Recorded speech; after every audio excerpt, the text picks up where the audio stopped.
So guys, आज Hindustan copper ने 576 का डबल टॉप पैटर्न ब्रेकआउट किया है, सस्टेन भी कर रहा है। 520 इंपॉर्टेंट बेस और डायगोनल पर स्टॉक चला। अब क्या यहां से और फर्दर मोमेंटम मिलने के चांसेस है, क्योंकि आज अभी मिड डे के अंदर भी बायर्स बहुत ज्यादा एक्टिव है। टसल है एक तरह से बायर और सेलर के बीच में, बट सिचुएशन काफी हद तक अंडर कंट्रोल नजर आ रही है एक बढ़िया न्यूज की वजह से, जो आपको वीकेंड पर देखने को मिली। इस लंबे वीकेंड पे क्या सिचुएशन है समझेंगे एकदम तरीके से। क्वार्टरली रिजल्ट्स का प्री एनालिसिस चैनल पर अवेलेबल है, जरूर चेकआउट कर लेना और सब्सक्राइब जरूर कर देना। I am NISM 7 certified. ठीक है, हिंदुस्तान कॉपर आज के सेशन में बढ़िया मोमेंटम बना करके चलता है।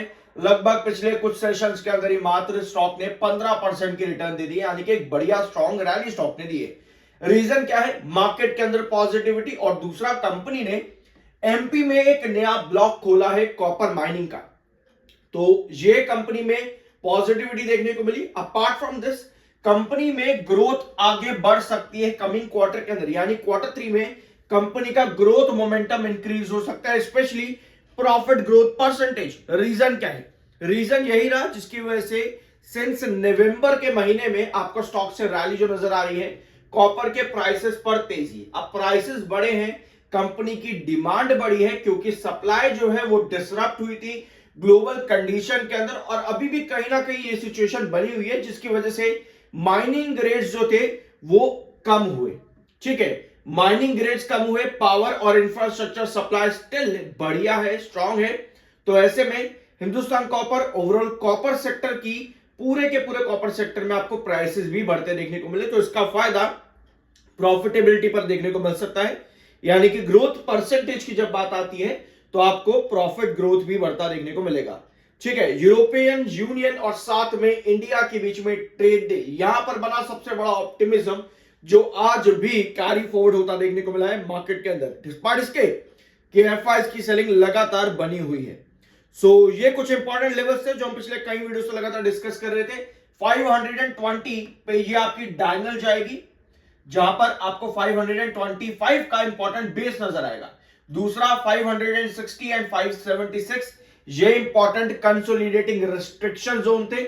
ऑलरेडी एक बार और दो बार स्टॉक यहां पर रिजेक्शन फेस कर चुका था, बट आज के सेशन में स्टॉक ने ये दोनों ही लेवल्स को ब्रेकआउट करके सस्टेन किया है, और डायगोनल पर स्टॉक बार बार फेस कर रहा था अपना इंपॉर्टेंट बेस। 525 से ये रिकवरी बनी है और अब स्टॉक ने ब्रेकआउट दे दिया है।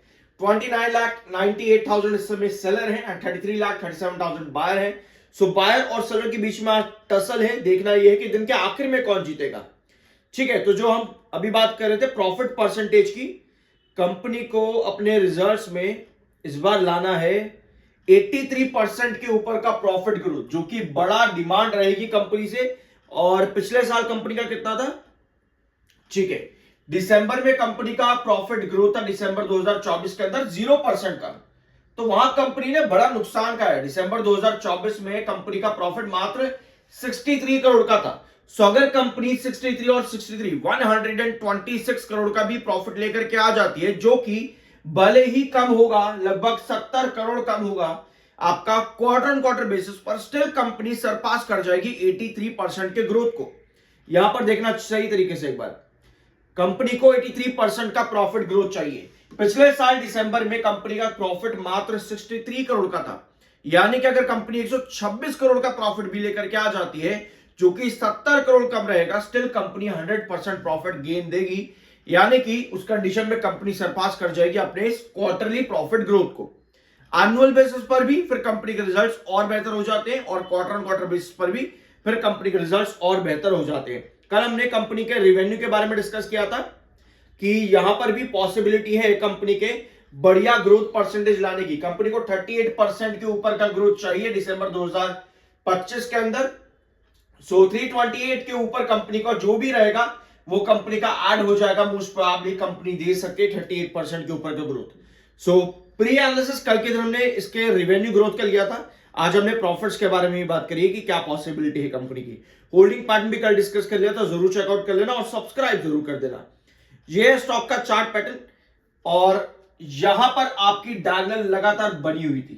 ठीक है, ये डायगोनल हम पिछले काफी वीडियो से डिस्कस भी कर रहे थे, जहां पर एक बेस आपको ये मिलेगा, यहां पर भी, और 525 525 क्रूशियल बेस यहां पर बना हो तो स्टॉक के अंदर 560 और 576 ऑलरेडी दो बार रिजेक्शन दिया था 576 से, लेकिन इस बार कल के दिन स्टॉक की क्लोजिंग आती है 560 के पास में, उसके बाद स्टॉक ब्रेकआउट दे देता है आज के दिन 576 को भी सरपास कर जाता है। अभी जो कैंडल है ये बुलिश कैंडल है। 1 आवर टाइम फ्रेम पर अगर हम देखें यहां पर तो आपको नजर आएगा थोड़े बहुत सेलर्स एक्टिव हुए थे यहां पर लास्ट आवर के अंदर। अभी तो मिड डे के अंदर हमें लगभग 11:30 बजे के आसपास आपके पास यहां पर थोड़े से सेलर एक्टिव जरूर हुए हैं।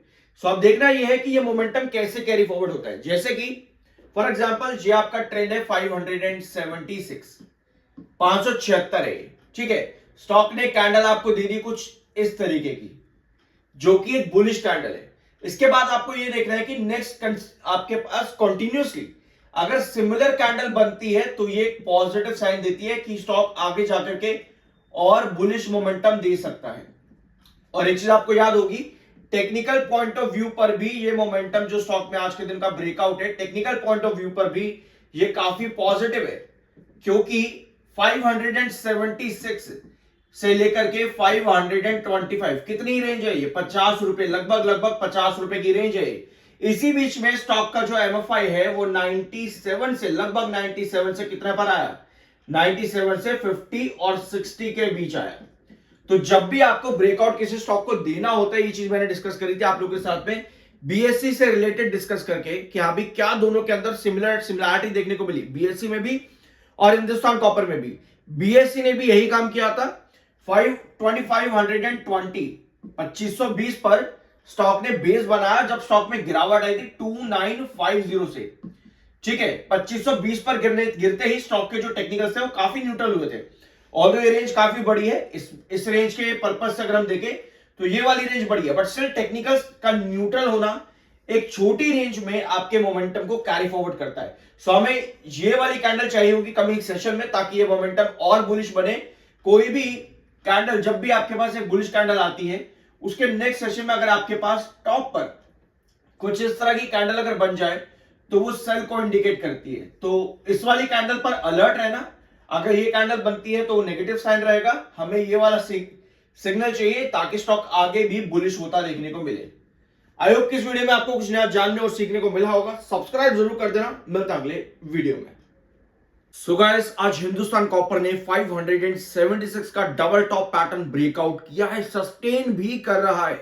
520 इंपॉर्टेंट बेस और डायगोनल पर स्टॉक चला। अब क्या यहां से और फर्दर मोमेंटम मिलने के चांसेस है, क्योंकि आज अभी मिड डे के अंदर भी बायर्स बहुत ज्यादा एक्टिव है। टसल है एक तरह से